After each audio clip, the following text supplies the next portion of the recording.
Palangga, hello. Tingnan nyo to yung dragon fruit.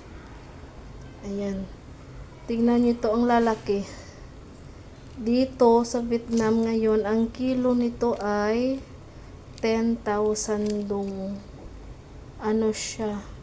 10,000 dong is parang 20 pesos sa atin ang kilo. Tingnan nyo mga kalanggaw. Hindi ko alam kung anong kulay nito, purple ba or white, pero parang purple to. So, tatry natin yung isa mga kalangga. Ayan, lalaki oh. Ito ang i-open ko na kasi mas ano na siya oh. Lutong-luto na siya, wala na siyang kulay green, konti na lang. Ito meron pa.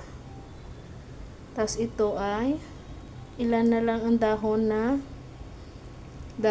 yung balat ba to? Na green. So, ito yung uunahin ko na i-open.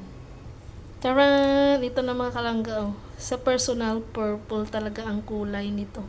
Pero tinatawag nila itong red dragon fruit.